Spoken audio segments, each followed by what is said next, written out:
Salve, salve pessoal! Voltamos para o último programa dessa segunda temporada. Um lado triste, porque eu gosto de estar nesse palco, eu gosto de falar com vocês, mas um lado muito realizado, muito feliz por tudo que a gente viu nessa segunda temporada. Tivemos uma primeira temporada avassaladora, com 21 programas, convidados incríveis, e tivemos a segunda temporada, tão avassaladora quanto, com discussões em dupla, discussões individuais, mais uma segunda temporada que, para mim, entra para a história da minha vida, de tantas reflexões que a gente teve, né? Tantos assuntos que discutimos, assuntos importantes, assuntos sensíveis, que muitas vezes a gente esquece que eles existem, que está na nossa cara e a gente tampa os olhos. Então, estou muito realizado nessa noite, muito realizado por estar aqui encerrando essa segunda temporada ao lado de vocês. E eu queria agradecer a Deus por ter colocado o Fala Sério na minha vida, porque o Fala Sério, por mais que tenha sido criado por mim, foi uma inspiração que eu tive de muitas pessoas que querem ajudar, querem fazer algo diferente, e eu sou apenas um moderador de assuntos, de pessoas, para a gente refletir. Então, eu queria agradecer a Deus por atravessar essa pandemia com saúde e estar aqui nesse palco, falando com vocês, falando com esses convidados que a gente teve ao longo dessa segunda temporada.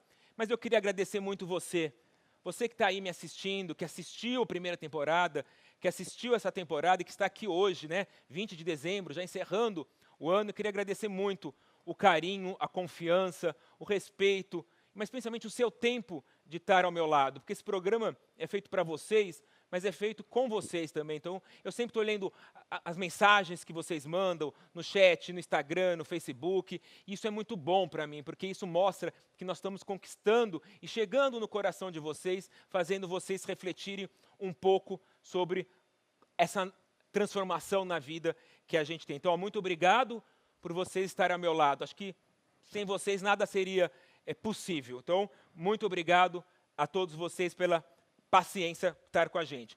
E esse programa é feito por muitas pessoas que não aparecem, Tem muitos trabalhadores aqui, câmeras, técnica, que cuida de montagem, que trabalham com a gente para fazer esse programa para vocês. Então, para eles eu quero agradecer, um por um, vocês estão aí atrás, por também estarem aqui comigo, porque esse programa, de novo, eu sou só apresentador, o programa é feito por muitas pessoas. E muitas pessoas aqui, eu queria agradecer aqui na tela, Então, nós temos o patrocínio da Connect.me, que eu vou deixar aqui na tela para vocês, que é uma plataforma de emprego, na qual eu sou sócio, onde aproxima pessoas de vagas e vagas de pessoas. É uma plataforma totalmente grátis. Você se cadastra grátis, a empresa cadastra a vaga grátis, porque a gente tem que gerar emprego, a gente tem que transformar esse mundo. Então, assim, se você está precisando de uma oportunidade de trabalho, Connect.me aqui na tela. Nossos apoiadores, a VLab, que fez esses cenários incríveis, elogiadíssimos desde o primeiro programa, que foi uma cidade, e hoje vai ter um cenário maravilhoso. Então, Tadeu, Anne, toda a equipe, muito obrigado por trazer criatividade, trazer interatividade e trazer esses cenários maravilhosos. Apple Produções, dispenso comentários, estou aqui nesse palco, Teatro Raul Cortez aqui na FEComércio. A Apple Produções, o meu amigo querido Orlandinho, da sua equipe, Aninha, Paulinho e todos os outros que estão trabalhando, agradeço vocês, primeiro por ter esse espaço maravilhoso, que não é só esse estúdio, a gente já fez o começo no Cubo e tem outros espaços, mostra quanto o nosso mercado é importante, quando você vê empresas como a Apple crescendo, construindo estúdios, investindo em equipe, mostra o quanto o nosso cenário, o nosso mercado é importante. Então, obrigado toda a equipe Apple Produções por me abrigar meu público, abrigar meus convidados nesses estúdios maravilhosos que vocês têm, e sei que vem muita coisa melhor ainda pela frente. Foco Vídeo, que é meus câmeras, pessoal da ilha de edição, do streamer, também é um trabalho impecável. Então, assim, todo esse grupo de apoiadores fizeram que esse programa chegue na casa de vocês com tanta qualidade, com tanto profissionalismo. Então, só posso agradecer.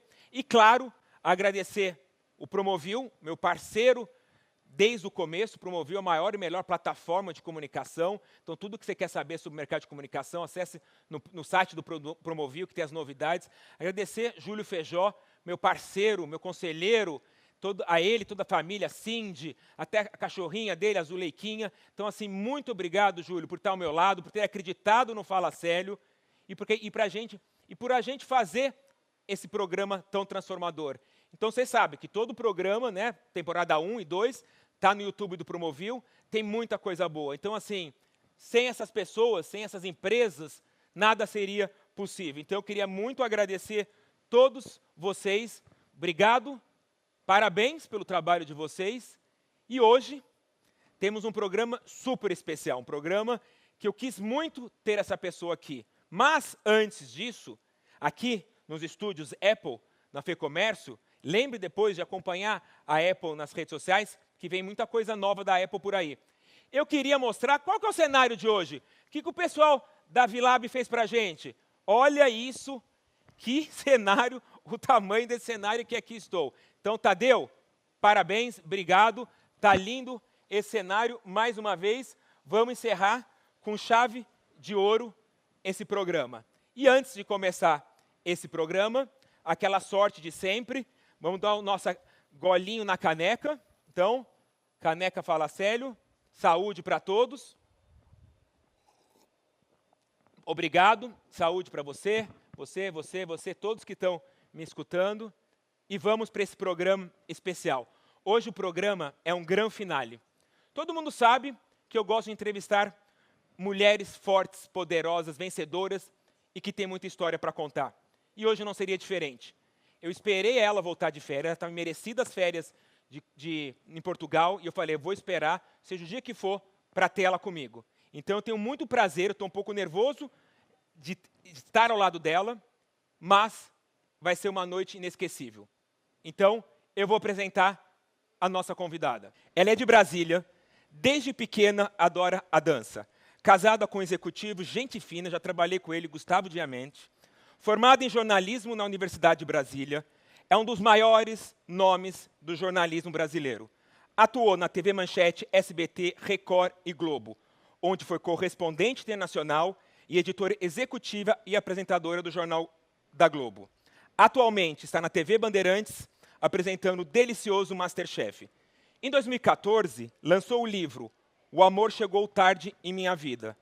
Ela é um dos maiores e mais potente personagem que tem a voz forte do poder feminino. É uma voz feminina que ecoa em todos nós, todos os dias. Fundou a empresa Tempo de Mulher, dedicada a pesquisas e estudos sobre o papel feminino na sociedade em diversas esferas.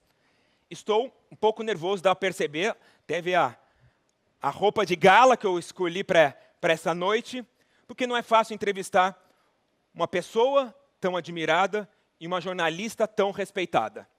Então, que honra ter aqui nessa tela, no palco do Fala Célio, encerrando essa segunda temporada, essa grande mulher, essa grande profissional. Seja bem-vinda, Ana Paula Padrão. Célio, nem eu sabia que eu tinha feito isso tudo. Que honra estar com você aqui. Que prazer, que apresentação mais linda, nem mereço. Muito obrigada, viu? Você merece muito mais. Eu tive que resumir a apresentação, porque o que você fez ao longo da sua jornada, que nós vamos discutir um pouco aqui, daria para fazer uma temporada só com você. Mas como você não tem tempo e a gente está encerrando, vamos falar o que mais importante na sua jornada. Então, muito obrigado. Como eu já falei, eu esperei você nas suas férias merecidas para estar com você. Eu te falei no ensaio que nem nos meus melhores sonhos eu imaginava ter a Ana Paula Padrão aqui encerrando essa segunda temporada. Então, espero que vocês gostem desse papo. Ela, como eu disse, é uma voz potente que ecoa nas nossas mentes, no nosso coração, e vamos falar muito. Então, Ana, obrigado. E vou começar já fazendo pergunta para você. Tá? Vamos. Você é um exemplo de inspiração para muitas mulheres e para os homens. Você me inspira. Então, você é uma inspiração para todo mundo. Da dança para o jornalismo. De Brasília para o mundo. Da âncora de jornal para a apresentadora do MasterChef. Você ressignificou padrões, sendo uma das jornalistas mais respeitadas e admiradas.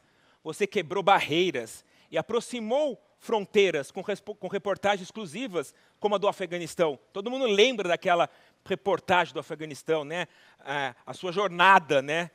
Até um sacrifício está ali. Mas olha, até um tempo atrás, vou até olhar para essa câmera para falar, o jornalismo, como outros mercados, era dominado por homens, em grandes cargos. Não sei se vocês sabem, o Jornal Nacional foi lançado em 1969, mas só depois de mais de uma década teve uma mulher sentada apresentando o Jornal Nacional. Então precisou mais de uma década para ter uma mulher na bancada do Jornal Nacional. Ana, como foi a sua jornada até conquistar esse seu espaço poderoso e respeitado? Me conta ali daquela estudante de jornalismo em Brasília a essa voz potente que você tem hoje. Célio, obrigada pela pergunta.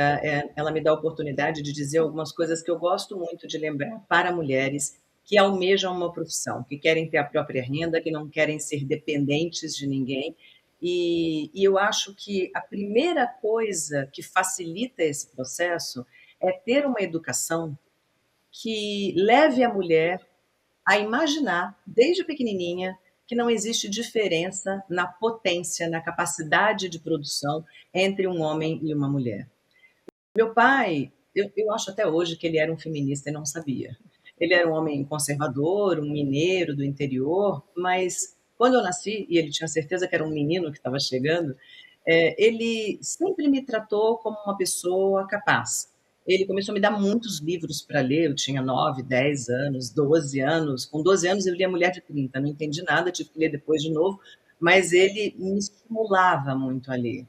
Intelectualmente, ele definitivamente é minha grande formação. E ele sempre valorizou a capacidade intelectual. Para ele, se eu fosse uma mulher alta, baixa, loura, morena, se eu tivesse de maquiagem ou sem maquiagem, não significava muito. Ele não lia esse tipo de qualidade. Ele lia em mim e cobrava de mim que eu tentasse me emancipar do ponto de vista financeiro e também tentasse ser julgada pelo mundo pela minha capacidade intelectual. E eu acho até que eu aprendi demais essa lição, porque eu nunca vi outras pessoas como competidores diretos, pessoas com quem eu não pudesse disputar cargos no mercado, pessoas com quem eu não pudesse conversar sobre ideias, enfim. Ele foi uma pessoa muito importante nessa formação. A segunda coisa é o jornalismo. O jornalismo, apesar de, você tem toda a razão, não ter até hoje mulheres em postos de comando dos grandes grupos de mídia, você sempre teve jornalistas atuando em áreas muito importantes do jornalismo, como política, economia. Quando eu entrei no mercado de trabalho, nos anos 80, já havia muitas colunistas de política, em Brasília, notadamente. Muitas mulheres especializadas na área econômica, que foi a área que eu segui logo em seguida. Não havia, talvez, muitas correspondentes internacionais, muito menos mulheres dispostas a ir para a guerra. Eu fui para muitas guerras, eu fui para muitas regiões de conflito, nunca ninguém me pediu isso, eu sempre me pautei, eu sempre desejei ir, e nunca foi um sacrifício, sempre foi um prazer, eu sempre quis estar onde as coisas estivessem acontecendo e fazer coisas que não tinham sido feitas até então. Então, eu encontrei um ambiente razoavelmente favorável no jornalismo, ou pelo menos mais favorável do que em outras profissões muito mais masculinas do que o jornalismo, e eu encontrei em casa um terreno fértil para sonhar o sonho que eu queria para mim. Eu não queria ser uma dona de casa cheia de filhos, eu queria ser uma mulher que visse as coisas do mundo, que tivesse inserida num contexto corporativo maior e que pudesse almejar grandes cargos no jornalismo. Então, eu acho que começar a sonhar o sonho grande desde pequena faz muita diferença para uma mulher. Não educar a mulher só para ir na sala e perguntar se alguém precisa de café faz muita diferença na fase adulta. E é interessante você falando, né? Vem passando na minha cabeça muito do que eu, né, da minha educação, que eu acompanho o jornalismo, eu vi através dos seus olhos e entendi através da sua boca. Então, quando você vai para o Afeganistão e mostra para a gente aquela realidade, com o seu olhar feminino e com o seu texto feminino, me faz que a gente entender de forma mais sensível e verdadeira o que estava passando naquele momento. Mas eu tenho certeza, né, quando você vê muitas pesquisas, que uma mulher precisa falar 2, 3, 4 vezes mais para ser ouvida. Com certeza, no início da sua carreira, eu não sei se até hoje, você deve ter ouvido muito nãos e teve que falar mais alto para ser ouvida, quando às vezes um homem falou serenamente e foi ouvida. Você já passou por isso nesse começo do jornalismo? Eu te pergunto isso porque muitos estudantes de jornalismo estão nos ouvindo agora. E elas devem passar por isso. Posso falar? Espera aí, entendeu? Você passou por isso? É uma coisa que já tinha lá de trás até hoje? Eu acho que não só no jornalismo, sério, mas em qualquer profissão, a gente ouve muito não. E aí entra uma característica que é minha de personalidade. Eu sou uma pessoa otimista e eu não entendo um não como uma coisa definitiva na minha vida. Eu entendo como você está fazendo uma coisa da maneira errada. Tenta essa mesma coisa de outra maneira. Isso é um traço de personalidade. Eu não sou uma pessoa que se sente desestimulada facilmente. Pelo contrário, eu me sinto mais desafiada quando eu ouço um não. Então, eu não sou uma pessoa que desiste à toa, sabe? Se não deu certo por esse caminho, vamos tentar outro. No começo da minha profissão, eu trabalhava em rádio, eu tentei emprego em uma TV que estava abrindo em Brasília, na época a TV Bandeirantes, olha que ironia do Não destino, né? existiu. Estou há 7 anos trabalhando na TV Bandeirantes, que é uma rede especialmente carinhosa, eu gosto muito da Band, mas o meu primeiro não eu ouvi lá na Band que estava abrindo em Brasília, e a pessoa que me atendeu e que viu a minha fitinha, eu não sei se todo mundo em casa vai entender o que é fitinha, mas a gente não tinha esse maravilhoso mundo digital que a gente tem hoje. A gente gravava as imagens todas em fitas. Eu levei a minha fita para esse escritório que recém abria da Band, e a pessoa que me atendeu disse: Olha, vi a sua fita, desiste, você nunca vai ser jornalista de TV, procura outra coisa, talvez um jornal. E eu saí de lá e pensei: bom, tudo bem, sem problema, eu posso ser uma jornalista de jornal mesmo. Eu nem queria fazer televisão, mas eu não desisti do jornalismo e eu não parei de sonhar. Eu não fui derrotada naquele momento. Eu continuei pensando na carreira que eu queria para mim. E acabei sendo convidada pela Globo para ir para lá, depois de uma breve passagem pela TV Brasília, que era manchete na época. Isso lá em 1986. Então, fiz uma carreira que eu acho bem bonita, eu tenho muito orgulho dela na Globo. Passei por várias outras emissoras na sequência, SBT, Record, e estou na Band numa outra área, né, diferente do jornalismo, já há 7 anos. E eu acho que se você realmente deseja aquilo, e se não há outra coisa que você deseje mais, eu não sei, eu acho que a sorte, de alguma maneira, é o resquício do seu desejo. Exato. A sorte sempre segue a coragem. Essa frase não é minha, é do Mário Sérgio Cortella, que é um filósofo que eu Sim. amo de paixão, adoro conversar com ele, adoro entrevistá-lo, li muita coisa dele, e eu acho que a sorte segue a coragem, é perfeito. Ouvir um não, pega um outro caminho, você vai chegar lá igual. Obrigado por resistir e persistir. Nós que agradecemos. E ó, você que lá da Band lá atrás falou não para ela, olha o resultado aqui. Repense antes de falar não para alguém que está começando a carreira.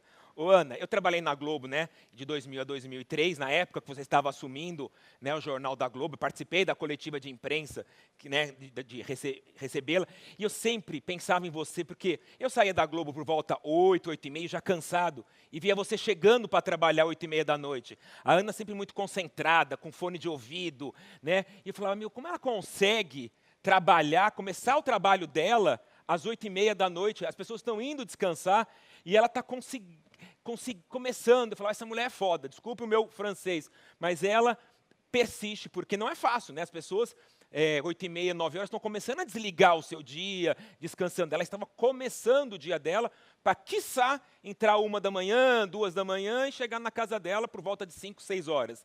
Mas daí chegou, acho que tanto eu pensar, daí chegou um momento da sua vida que você deu um basta, né? Você, imagino, parou, repensou e tentou equilibrar sua vida profissional com a sua vida pessoal. Tipo, não sei se eu quero continuar tendo essa vida notívaga de apresentar um jornal tão importante, mas na madrugada, mas tem a Ana Paula mulher, a Ana Paula dona de casa também, a Ana Paula família. E não é fácil, né, você equilibrar a vida pessoal e profissional. E para uma mulher é muito mais difícil. As pessoas acham que não, mas é muito mais difícil. Em qual momento da sua vida que você parou e repensou? Eu estou na bancada de um dos maiores jornais, numa das maiores emissoras, respeitada, mas agora eu preciso parar, eu preciso fazer uma escolha, numa escolha vai vir uma renúncia, mas qual momento a Ana Paula, mulher, quis se equilibrar com a Ana Paula, jornalista, e tomou uma decisão de quero ter esse equilíbrio? Célio, eu acho que não houve um momento exato, mas houve sim um período de transição. Essa hora em que você me via passar era a hora que eu estava saindo do camarim. Eu Sim, tinha que estar pronta assim que o Jornal Nacional terminava, sim. porque passava a ser obrigação minha fazer qualquer plantão emergencial depois do fim do Jornal Nacional. Os apresentadores do Jornal Nacional iam para casa e o plantão passava a ser meu. Mas eu chegava na redação entre 2 e 3 da tarde para fazer todas as reuniões do dia e colocar na rua os repórteres para fazerem as matérias que iriam ao ar naquela noite no Jornal da Globo. Então, eu chegava bem cedo e a jornada era sempre de mais de 12 horas por dia. Então, eu ficava à tarde acompanhando as produções, depois, lá pelas 7 da noite, eu ia para o camarim, fazia uma maquiagem, fazia o cabelo, trocava de roupa e assumia a minha bancada mesmo, logo depois que terminava o Jornal Nacional. E sim, eu chegava em casa bem tarde e eu nunca conseguia dormir antes de 4 da manhã, porque você sai muito, né, com aquela ansiedade normal de uma entrada ao vivo. E eu também não acordava tarde, porque eu não sou uma pessoa da noite, eu sou da luz, do dia. E é claro que tudo isso vai minando um pouco a sua capacidade produtiva e a maneira como você encara a sua própria vida. Mas eu acho que foram as outras mulheres que me ensinaram o que era o desejo por equilíbrio. Quando eu sentei na bancada do Jornal da Globo, eu conversava muito, claro, com políticos, com economistas, com banqueiros, eh, com as pessoas que estavam à frente das grandes indústrias, mas eu comecei a ser sistematicamente procurada por grupos de mulheres que começavam a se formar ali no comecinho dos anos 2000 para dar palestra para elas. E eu pensava, o que essas mulheres querem comigo? Porque eu tinha uma carreira bastante masculina, né, até então, com cobertura de regiões de conflito, assuntos considerados pesados, como política, como economia, e elas queriam saber se essa pessoa que estava sentada ali naquela bancada daquele telejornal e que era respeitada pelos pares dela como uma mulher competente, como uma profissional válida, também tinha um lado pessoal importante. Elas queriam saber se eu tinha me equilibrado. E eu era a pessoa menos equilibrada que eu conhecia. Mas eu comecei a entender que aquelas mulheres lá dos anos 80, que como eu, abdicaram de vida pessoal, de maternidade, de relacionamentos, para construir uma carreira, estavam 20 anos depois começando a buscar mais equilíbrio, porque nenhuma vida é só uma coisa. O trabalho é parte da sua vida, mas ele não pode definir quem você é. Você não pode virar refém de um lado apenas da sua vida, nem dos trabalhos domésticos, nem da sua vida profissional. Você não pode depender de um homem, nem de um trabalho, nem da sua companheira, nem dos seus filhos. Você precisa buscar equilíbrio mesmo para ser feliz. Mas eu não compreendia aquilo naquela época. E eu passei 2 anos pensando, gente, eu não posso me casar com uma bancada. Eu não posso me casar com o meu trabalho. Eu preciso chegar aos 60, 70 anos e olhar para trás e gostar da vida que eu construí. E a vida que eu construí não pode ser só o meu trabalho. Tem que haver outras coisas envolvidas nisso. E foi aí que eu comecei a fazer uma revisão dos anos, todos os anos, quase 20 anos de trabalho incessante. Eu não tinha fim de semana, eu não tinha lazer, eu não tinha amigos em São Paulo, praticamente. Eu tinha chegado há 2, 3 anos em São Paulo. Eu não tinha amigos, porque não dava tempo de fazer amigos. Então, foi uma fase bem difícil, mas eu não faço nada de uma hora para outra. Quando eu fiz, eu tinha muita certeza. Eu realmente vou buscar uma vida mais equilibrada. E estou até hoje buscando, porque não é fácil. Como você disse na sua introdução, para a mulher não é uma coisa Não, simples. não. Mas eu mando hoje na minha agenda. Eu preciso aprender a dizer mais não? Preciso, mas eu tento. E eu sei onde eu quero chegar. Parabéns pela decisão, pela coerência, que com certeza é exemplo para muitas e muitos, porque o conselho não é para uma mulher, o conselho é para o ser humano, né? O ser humano tem que buscar a felicidade. Eu sou um homem de 45 anos, sem filhos, eu não me acho melhor ou pior que ninguém, é uma escolha minha. É uma escolha do qual caminho da felicidade eu quero buscar. E então, eu te admiro com essas decisões, porque foram muitas decisões que eu tive. E eu sempre busco a felicidade. A felicidade ela não tem uma fórmula. A felicidade tem que ser a que encaixa para você. Isso que às vezes as pessoas demoram para entender. A felicidade não é universal, a felicidade tem que ser a sua felicidade. Então, parabéns pela escolha, e algumas renúncias tiveram, mas a vida segue. Não é à toa que você está aqui com a gente, feliz, realizada, e segue a vida. A gente tem um quadro aqui no programa que chama Hashtag Me Marcou. Solta a vinheta. Ana, esse quadro tem algum comercial de TV, uma propaganda, um evento, uma experiência que te marcou agora, na infância, lá em Brasília? Tem gente que traz coisas da infância, estava com a minha avó. Todo mundo tem uma lembrança de um comercial. Você tem um que te marcou? Com certeza, eu não preciso nem pensar muito para responder essa pergunta. Eu acho que a coisa que mais me marcou em publicidade na TV foi uma coisa brilhante, talvez tenha sido a propaganda mais premiada da história da publicidade brasileira, que é o primeiro sutiã, a gente nunca esquece, Sim. do brilhante Washington Oliveto. Brilhante. É uma fase das meninas em que elas estão mudando em tudo. O corpo começa a mudar e ficar muito esquisito, o cabelo muda, o jeito de falar muda, a voz começa a se modificar, e a gente começa a ser olhada de uma outra maneira, né? E você começa a se preocupar, bom, naquela época a gente se preocupava muito com isso, hoje nem tanto, ainda bem, em esconder algumas partes do corpo. E o sutiã era uma âncora muito importante. Você sabe que eu usei sutiã décadas da minha vida, hoje eu uso muito menos, porque eu cansei do sutiã. Eu acho que eu nunca encontrei um sutiã 100% confortável, e hoje eu só uso quando é parte da roupa. Sim. E eu quero que ele apareça um pouquinho, porque tem um brilho, porque tem uma renda, porque tem uma cor que eu quero que apareça mais. Mas por causa da obrigação de usar um sutiã para parecer uma pessoa mais ou menos recatada, isso eu já ultrapassei. Então, depois dessa pandemia, então, que a gente não saía de casa, eu até perdi os meus. Só tenho alguns. Mas naquele momento do mundo, da história brasileira e das meninas, a relação com o primeiro sutiã era muito importante. Qual vai ser ele? Como ele vai ser? Sim. Será que tem um no meu tamanho? É uma poesia aquela publicidade. É uma profunda sensibilidade para compreender o momento da mulher, a hora da mulher e o que a gente vivia naquela época. E eu sou super fã do Washington Oliveto, então acho demais. Perfeita lembrança, deixa um beijo para o Washington. O Washington esteve com a gente aqui na primeira temporada, numa participação especial. E bom que você trouxe essa propaganda, porque eu acredito, quando eu me dispus a trabalhar comunicação, no caso de publicidade, eu sempre quis ser um agente da transformação. Eu acho que em cada profissão, você tem que ser um agente de transformação. Você tem que usar o seu dom profissional para transformar. E eu acho que a comunicação, a propaganda também tem esse papel. E uma campanha como essa traz essa transformação. Toca em assuntos de tabu, com leveza, com sensibilidade, e mostra que aquele tabu não é um tabu, é uma coisa natural que a gente tem que aceitar, né? Muito que a propaganda tem que transformar a cabeça das pessoas. Se não transformar, pelo menos ajudar a repensar, a refletir.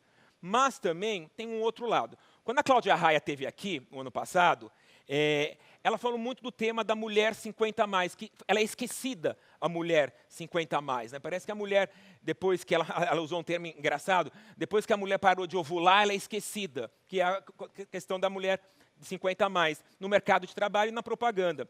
Eu tenho a sensação que se fala muito e se pratica pouco, né? Muitas empresas falando, diretores de marketing, falando de diversidade, de inclusão, mas você vê de fato mais falação do que prática, né? E ainda vivemos num mundo de rótulos, de padrões, né? E você, através da sua empresa, né, Tempo de Mulher e do evento Woman on Top, se dedica a estudar e orientar as mulheres a serem empreendedoras. Isso é muito legal. Mas eu ainda acredito que vivemos num mundo masculino e que as mulheres precisam se provar muito mais. Vejo empresas falando de igualdade, mas a direção executiva que aprova a campanha é um homem. O chefe desse diretor executivo é outro homem. né? Então, assim, a Rachel Mike que teve aqui o último programa, ela falou, a gente não tem que mudar só a propaganda, a gente tem que mudar as lideranças que fazem propaganda também. Não adianta falar, fazer uma propaganda de negro se não tem nenhum negro envolvido na equipe. Vamos falar uma propaganda de mulher, não tem nenhuma mulher envolvida na equipe. Então, a propaganda, além de transformar, ela tem que se autotransformar um pouco também em todos os patamares. Para você, quando de fato nós vamos virar esse jogo? Porque às vezes eu acho que a gente dá um passo, volta um, dá dois, vamos virar esse jogo? Nossa, Célio, você tocou em tantos assuntos importantes agora. Vamos começar pela publicidade, que foi o último. Sim, é óbvio que a publicidade não é ainda representativa de todos os públicos. Notadamente no Brasil, dois públicos: as pessoas negras e as mulheres de mais de 50 anos. Tem vários outros públicos desassistidos. Eu poderia falar, por exemplo, de capacitismo aqui, que é um assunto super sério, eu acho que a gente tem que entrar nele, mas vou focar nesses dois públicos que são públicos com quem eu trabalho bastante, mulheres de 50 a mais, por motivos óbvios. Eu sou uma mulher que tem mais de 50 anos, eu tenho 56 anos, e eu vivo na pele o esquecimento que é o papel onde a mulher que deixa de ovular, como disse a Cláudia Raia, vai parar. Quando a natureza descarta a mulher como quando a natureza descarta a mulher como reprodutora, me parece que todo o resto da sociedade passa a vê-la assim também, como um apêndice, como uma pessoa que, a partir dali, tem que ficar em casa e cuidar dos mais novos, e anotar as receitas, enfim. A propaganda, mesmo quando diz este shampoo é para cabelos maduros, tem uma mulher de 30 representada ali. Então, é muito difícil que a propaganda represente a mulher de 50 a mais, e eu acho que ela está perdendo uma grande oportunidade, porque com mais de 50 a gente sabe o que quer e tem dinheiro para comprar, na maioria dos casos, obviamente. E as mulheres negras são um público que me preocupa muito especialmente, porque sempre foram as mais vulneráveis, sempre foram as que ganharam menos. Depois da pandemia, são o público mais fragilizado. E fragilizado por quê? Porque a quantidade de mulheres, e principalmente mulheres negras, que teve que deixar o seu trabalho porque não tinha mais quem cuidasse dos próprios filhos, que não estavam indo à escola presencialmente, e não tinha quem cuidasse dos seus idosos. Isso é o quê? É a economia do trabalho, que sempre a economia do cuidado, que sempre funcionou porque existem mulheres que cuidam das crianças, dos mais velhos, da casa, das condições de higiene, do conforto, de maneira geral, né? Para que as coisas funcionem em casa. Essa economia do cuidado é muito poderosa, gira uma quantidade imensa de dinheiro, porque por causa dela as indústrias podem existir, mas o que a mulher ganha com isso? Nada, Nada. Ela não é remunerada por isso. nada. Então, ou a gente passa a dividir melhor essa economia do cuidado, ou a gente passa a remunerar a mulher por causa da economia do cuidado. E essa vulnerabilidade na economia do cuidado está muito associada à mulher negra, que não tem representação de maneira geral, muito menos na publicidade. Então, eu acho que, claro, mulheres têm que pensar a publicidade para mulheres, preferencialmente. Não estou dizendo com isso que homens não são capazes de fazer isso. Há homens brilhantes na publicidade. Eu acabei de citar o Washington Oliveto, que foi de uma sensibilidade incrível para retratar uma menina de 14 anos, 13 anos, naquele momento da história. Mas eu acho que mulheres merecem mais espaço. Estou dizendo com isso que eu acho que não melhorou? Marcelo, melhorou muito. Melhorou muito também. Melhorou muito. Quando eu fazia eventos para mulheres, ali no começo dos anos 2010, eu tinha muita dificuldade de colocar no palco uma mulher presidente de empresa que não fosse herdeira dessa empresa. Hoje eu faço eventos para mulheres presidentes de empresa, e você citou um deles, o Women on Top, e eu tenho 40, 45, 50 mulheres presidentes de empresas de vários ramos diferentes no palco, e sendo muito significativas, sendo mentoras, sendo exemplo para outras que vêm aí. Então, em números percentuais, esse crescimento talvez ainda seja pequeno, mas em números absolutos ele é bastante significativo. E eu acho que olhar para o lado e perceber que já tem gente ali e você tem um caminho para seguir é muito importante. Não, e parabéns pelo evento. O Human on Top é um evento muito bacana de acompanhar, de reconhecer e de aprender. E tem muitas mulheres que participam, que querem estar lá.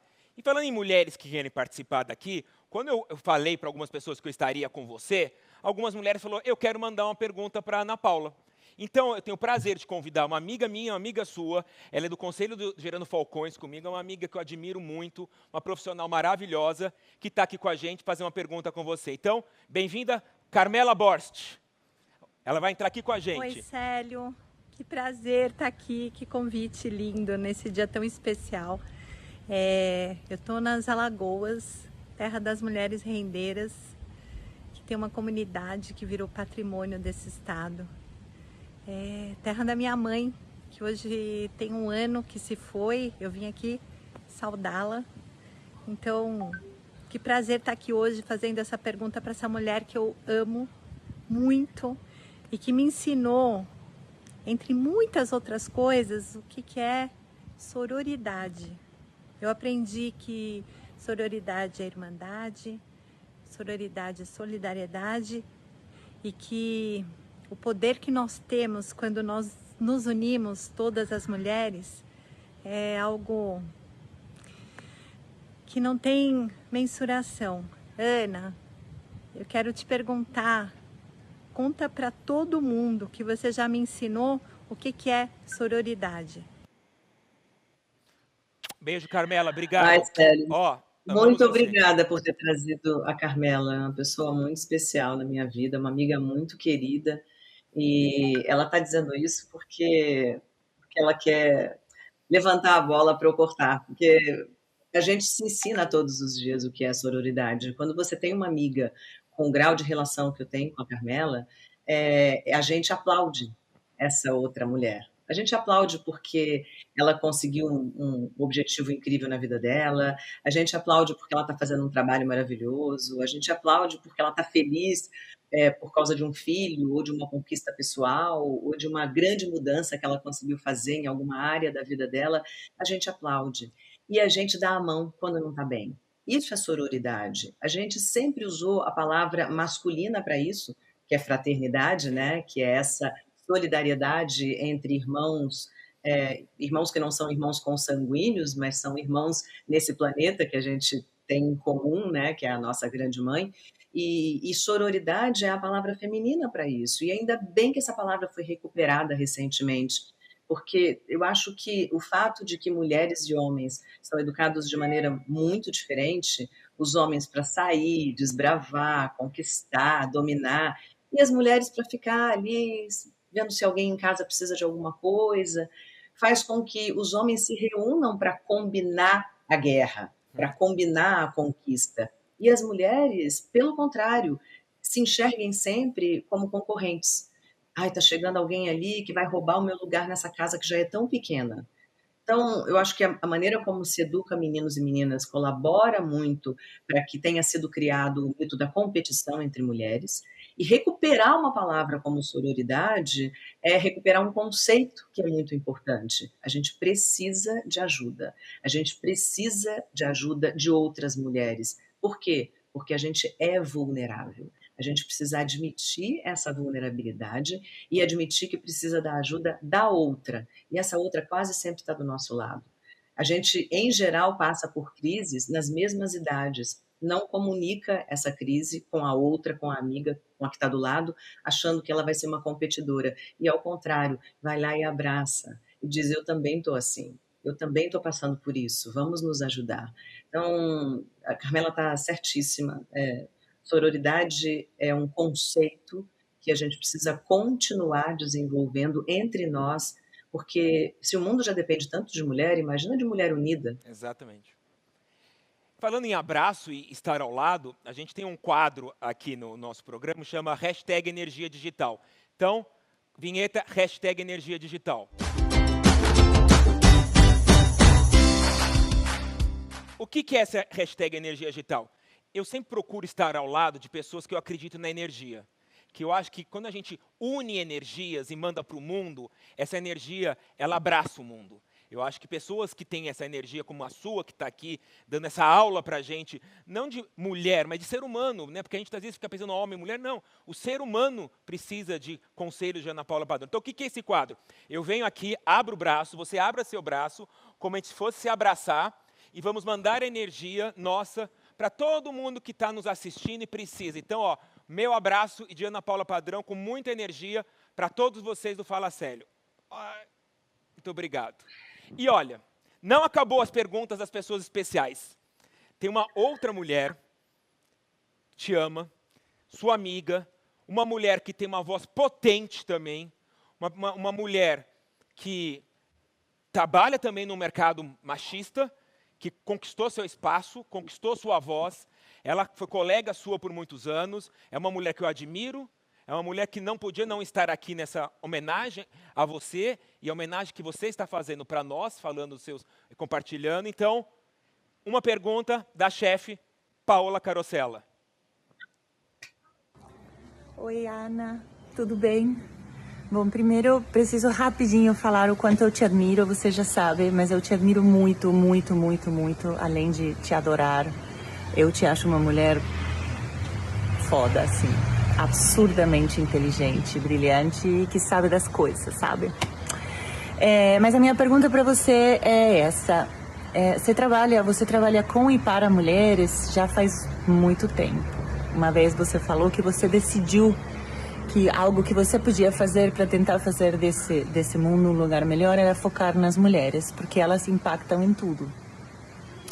E a minha pergunta é, você acha que nos últimos tempos a mulher tem ficado um pouquinho mais solidária com outras mulheres? Que a gente tem um olhar mais carinhoso para outras mulheres? Ou continuamos sendo tão cruéis e tão criticonas com as nossas colegas, parceiras e com outras mulheres como antes, talvez? Ou mudou alguma coisa? Beijo, te amo. Obrigado, Paola. Não poderia não estar aqui nessa homenagem para Ana Paula. Obrigado, Paola. Continue com o seu trabalho, com essa sua voz. Obrigado, Beni, por ter feito a ponte. Mais uma amiga sua, no mesmo tema de Carmela, para você cortar a bola, como você diz aí. Bom, Célio, primeiro te agradeço muito ter trazido duas mulheres tão especiais. Paola, você sabe o quanto eu admiro você e o quanto eu aprendi com você nos últimos anos. A Paola me ensinou muito sobre demonstrar vulnerabilidade. É uma coisa que o jornalismo não treina você para fazer, sabe, Célio? O jornalismo treina você para ser uma pessoa mais dura. Você precisa estar diante de situações, às vezes muito tristes, às vezes muito dramáticas, às vezes até perigosas. Você precisa manter um escudo ali, né? Você tem que enfrentar aquilo.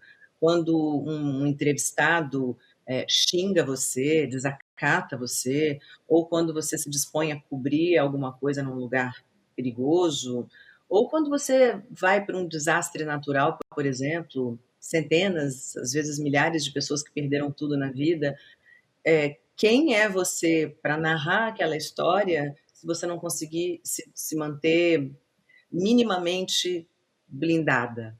Eu tenho esse treinamento. E a Paola me ensinou a ser mais vulnerável. Me ensinou que não tem nada de errado em chorar publicamente, em se alegrar publicamente, em demonstrar sentimentos, né? Eu aprendi muito, muito com ela isso, e te agradeço muito, Paola. Mana, por essas coisas que eu aprendi com você. E eu acho que o fato de eu dizer isso aqui, agora, publicamente, é uma prova de que a gente está ficando mais solidária, sim, uma com a outra. Eu poderia ter guardado o meu ensinamento profissional de dureza e rigor e não ter absorvido o que eu via em você. Mas eu realmente acho você uma mulher tão admirável, e eu ficava olhando e pensando, gente, ela está chorando, para tudo, vamos começar de novo essa gravação, porque a Paula está chorando. E é bonito chorar, é Claro. bonito chorar. Hoje eu falo muito mais sobre mim, sobre as minhas angústias, sobre as minhas dificuldades. Hoje eu demonstro muito mais quando eu não aguento mais, quando eu estou cansada, quando eu não quero aquilo para mim, quando eu estou dando conta e quando eu não estou dando conta. Eu peço mais ajuda, para outras mulheres, principalmente. E eu via muito você fazendo isso, Mana. Eu acho que isso é uma prova de que a gente está compreendendo que, ao contrário do que tentaram nos ensinar quando a gente era pequenininha, e eu não estou dizendo que foi por maldade, não, isso é cultura. A cultura vai mudar depois de algumas gerações de mudança. Talvez a gente seja a primeira geração de mudança, mas a sua filha já vai fazer isso de maneira muito mais fácil. A filha do meu marido, do Gustavo, que você citou aí, sério, muito obrigada pelo elogio, ele é demais mesmo, não é? Então, a filha dele talvez já seja uma mulher mais solidária com outras mulheres. Eu acho que já é. Ela é uma adolescente muito cabeça, muito sensível para as questões do mundo. E eu acho que o fato da gente estar prestando atenção em grupos nos quais a gente não prestava antes, se você olhar o movimento feminista dos anos 60, dos anos 70, é um movimento de mulheres brancas. As negras não eram incluídas. Hoje você tem grupos muito fortes, que têm vozes muito potentes, que são grupos de negras. Sim. E grupos de brancas que precisam prestar atenção em negras. Grupos de mulheres brancas que são solidárias com a luta, com as questões, com as causas da mulher negra. E eu acho que isso é o espírito da sororidade. A gente está mudando, sim. Se Deus... Apesar de você, Paola, ter começado num ambiente muito masculino e bastante machista, que é a cozinha, e de eu ter começado sem ligar muito para que tivessem homens do meu lado, eu sabia onde eu queria chegar e eu fiz tudo que eu pude para chegar ali, e da gente ter desenvolvido uma casca de rigor, de dureza, a gente hoje se abraça e conta coisas legais uma para outra, e eu acho que é um começo, é a nossa geração. A gente vai chegar lá. Se Deus quiser. Você falou de vulnerabilidade, que eu acho muito importante. Eu sou um viciado no MasterChef, eu adoro o programa, não estou falando porque você está aqui, mas porque eu não vejo ele como um programa de disputa culinária, eu vejo um programa de vidas, de histórias. A cada prato ali tem uma história, um tempero de uma história da vivência de uma pessoa. Então, quando você vê você se emocionando, a Paola, Jacão, o próprio Focaccia chorando, você vê ali que tem uma paixão numa entrega, né? Não é só o que vence o melhor, são histórias envolvidas ali, são sonhos envolvidos ali. Então, acho que a gente tem que ser verdadeiro, a gente tem que ser real. Eu só gosto de conviver com pessoas reais, que choram, que têm tristeza, que se mostram vulneráveis, porque nós somos vulneráveis. Ninguém é super-homem, super-mulher ou super-ser humano. Então, é muito legal você falar isso, porque às vezes a gente cria heróis na vida. Nossa, Ana Paula está chorando, ela cobriu o Afeganistão com tanta profissionalismo. Sim, ela é uma pessoa, ela é uma mulher, ela tem sentimento e ela está apresentando um programa que fala de sonhos, que fala de coração, que fala de sentimento. Então, muito legal esse formato que vocês têm do MasterChef de humanizar a culinária. Né? A culinária foi humanizada nesse programa através das histórias das pessoas. E falando em humanização, né, em cuidar das pessoas, aqui no Fala Célio, a gente tem uma parte social muito importante que a gente distribui cestas básicas para as pessoas que precisam.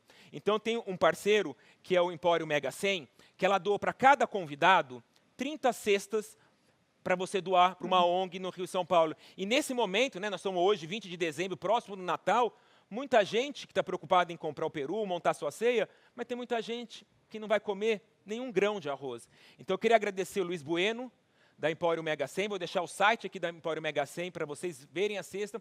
Doe uma cesta, doe um prato de comida. Você está preparando a sua ceia? Doe uma ceia para alguém também. Então, assim, muito obrigado por essa doação. E, Ana Paula, para quem você quer doar 30 cestas nesse Natal? Bom, Célio, primeiro, muito obrigada pela iniciativa, incrível. Empório Mega 100, a mesma coisa, muito bonito doar, principalmente nessa época do ano. Eu apoio várias instituições, várias organizações não governamentais, mas uma em especial está passando por um momento de muita vulnerabilidade. É a Casa do Zezinho, que tem uma atuação incrível, abrindo portas de sonho para crianças. Essa organização apoia crianças, mais de 600 crianças e suas famílias, lá no Capão Redondo, uma região muito pobre daqui de São Paulo, e eles sempre precisam de muita coisa. É claro que durante a pandemia houve um momento de fechamento da casa, então essas crianças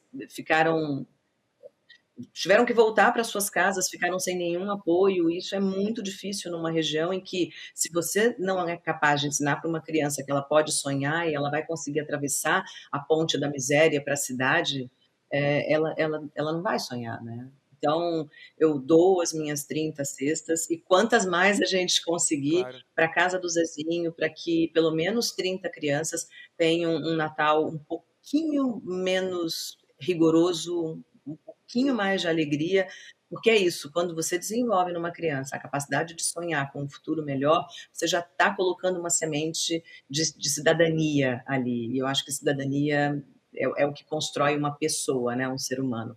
Então, as minhas 30 cestas vão para a casa do Zezinho. Tia Dag, aguenta aí que a gente vai chegar numa meta bacana no final desse ano e a gente vai conseguir inaugurar um 2022 melhor para a casa do Zezinho, tá?